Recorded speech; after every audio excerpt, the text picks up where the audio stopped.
इतना सुंदर आपका क्लासरूम, स्मार्ट क्लासरूम, इतने वेल ड्रेस में और इतने बेहतर ढंग से जो आपने फिजिकल एक्टिविटी करने की बात हो या आपने सारे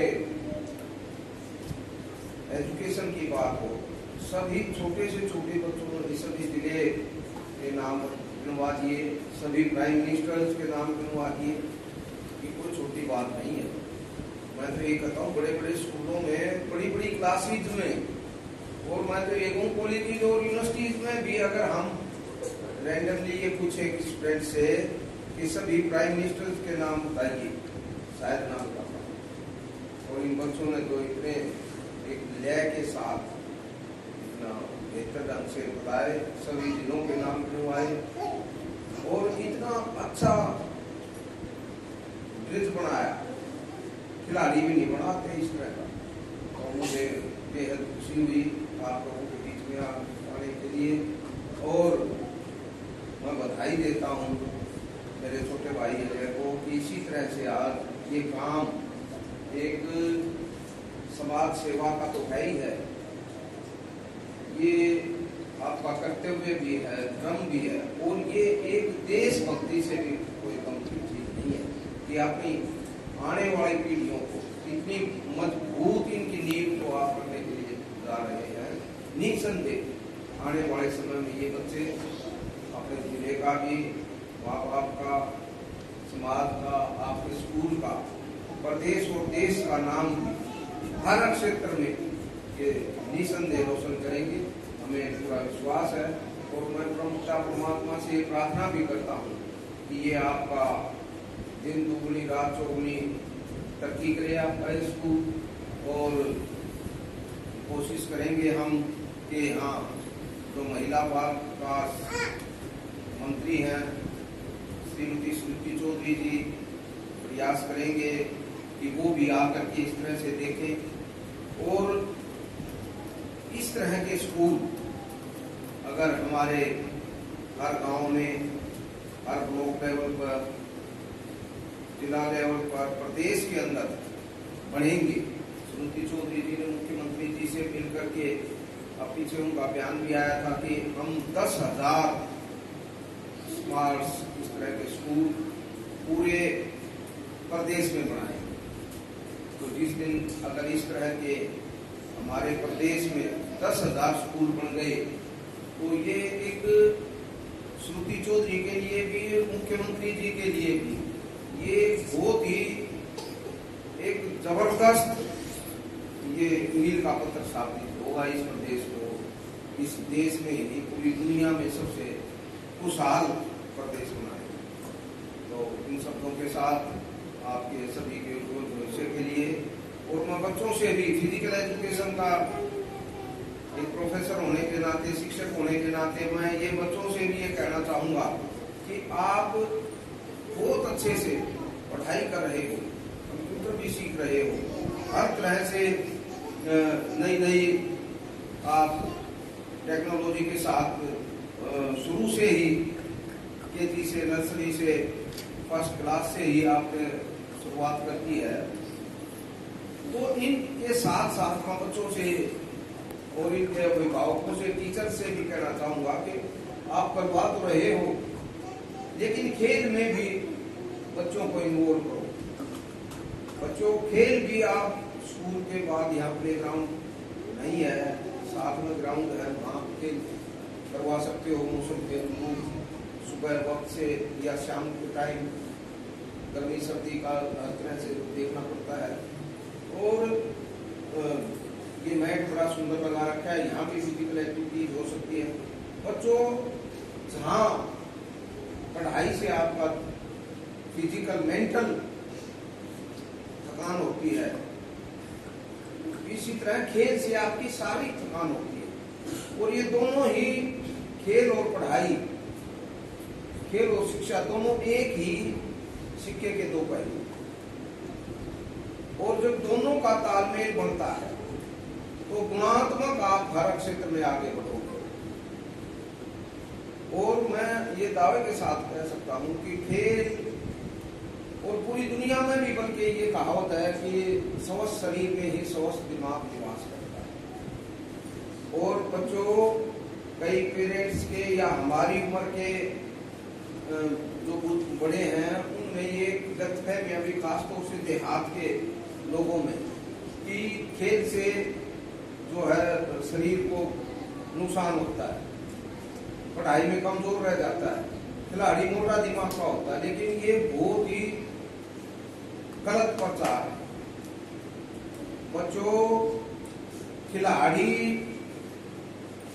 कोई भी डीसी हो गया, वीसी हो गया, एसपी हो गया, ये मोटा दिमाग का बन सकता है, लेकिन खिलाड़ी मोटा दिमाग नहीं बन सकता। मैं बताता हूँ उदाहरण देकर कि एक खिलाड़ी को रेसलिंग है, बॉक्सिंग है, कबड्डी है, क्रिकेट है, कोई भी गेम ले, एक खिलाड़ी को ताकत लगाए हुए वो सेकंड के 100वें हिस्से में डिसीजन लेना, ठीक डिसीजन लेता है तो उसको सफलता मिलती है, ठीक डिसीजन नहीं लेता तो असफलता मिलती है।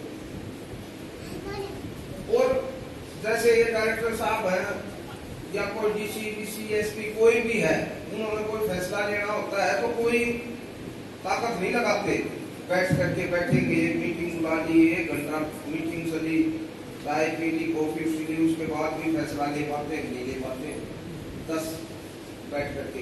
लेकिन एक खिलाड़ी को 100वें सेकंड के 100वें हिस्से में डिसीजन कोई मेडल आ जाता, थोड़ी सी छूटता है, सेकंड का 100वां हिस्सा तो कितना होता। तो इसलिए मेरी प्रार्थना है सभी टीचर से भी, डायरेक्टर साहब से भी कि पढ़ाई आप बहुत बेहतर करवा रहे हैं, खेल में भी करवा रहे हैं, और थोड़ी सी फिजिकल एक्टिविटीज के लिए थोड़ा सा और डांस भी करवाते हो, प्लेस भी बहुत बनवा दिया, जिम्नास्टिक की एक्सरसाइज भी, बच्चों को फ्लेक्सिबिलिटी की जितनी एक्सरसाइज की ज्यादा वो करवानी चाहिए। डांस बड़ी अच्छा है बच्चे के लिए, संपूर्ण व्यक्तित्व के विकास के लिए जहाँ पढ़ाई जरूरी है, वहाँ खेल भी जरूरी है, कल्चरल एक्टिविटी भी जरूरी है। और बड़े होंगे तो उनको आप और भी बताओगे बाहर की एक्टिविटीज के लिए, सोशल एक्टिविटीज है, और है समाज के प्रति, माँ बाप के प्रति, प्रदेश और देश के प्रति क्या क्या ड्यूटीज है बच्चों की, ये भी बड़े होते जाएंगे, सीखते जाएंगे। तो मैं एक बार फिर दोबारा से आपके डायरेक्टर साहब को भी, मेरे अजय सैनी जी को, सभी टीचर्स को और सभी बच्चों को, इनके साथ साथ अभिभावकों को कि इन्होंने किस तरह से एक पहचाना है, जो ही पहचान सकता है असली ये। तो ये हमारे अजय सैनी के रूप में जो इतने अच्छे से एक विवेक के रूप में मैं इनको कहूँगा, ये एक बहुत ही पवित्र और अच्छा कार्य कर रहे हैं, इसके लिए तो बहुत शुभकामनाएं। और हमारी हम पिता परमात्मा से प्रार्थना करेंगे कि आपका ये स्कूल पूरी राज्यों में तरक्की करे और पूरे आप बिना केवल यहाँ इस स्कूल तक बल्कि पूरे अपने इलाके में भी, बल्कि पूरे प्रदेश में आप इस तरह के स्कूलों को ऑर्गेनाइज करें, जिससे कि आने वाले समय में हमारा प्रदेश और देश मजबूत हो सके। बहुत बहुत हरियाणा को संभाला था भाई साहब के आशीर्वाद से ही। पूरे हरियाणा के हर कोने के अंदर, बात करें हम करवाली के अंदर, बात करें हम देसर के अंदर या पंचकुला के अंदर, हर कोने के अंदर, हरियाणा के कोने में हम गए थे और वहां जाकर हमने इसकी शुरुआत की थी। तो काफी अच्छे तरीके से भाई साहब के आशीर्वाद से पूरे हरियाणा के अंदर, चाहे 1 लाख रुपए फीस लेते थे कंप्यूटर की, वहाँ 5 से 10 हजार रुपए के अंदर बच्चों को कंप्यूटर सिखा के बड़ी बड़ी नौकरियों के ऊपर भेजने का काम भी पहले हमने किया था। आज भाई साहब के आशीर्वाद से हम नींव मजबूत करने का काम कर रहे हैं, क्योंकि बच्चों की नींव मजबूत होगी तो बिल्डिंग खड़ी ऑटोमेटिकली हो जाएगी। तो हम भाई साहब को विश्वास दिलाते हैं। हमारे यहाँ से पड़ा हुआ एक भी बच्चा, जब चावल बनते हैं भाई साहब, तो देखा जाता है चावल बने नहीं बने, एक दाने को उठाएंगे तो चावल बन के तैयार हो जाते हैं सारे। तो हमारा हर एक बच्चे का, मैं वादा करता हूँ आपको, हमारे जीडीएस गुरुकुल का पास आउट बच्चा यहाँ से समाज और देश की तरक्की के लिए आगे बढ़ेगा। कोई भी ऐसा कार्य नहीं करेगा जिससे समाज पीछे जाने का काम करे।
देता है।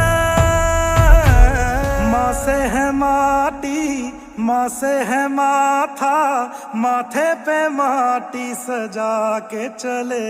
माए चलती रहे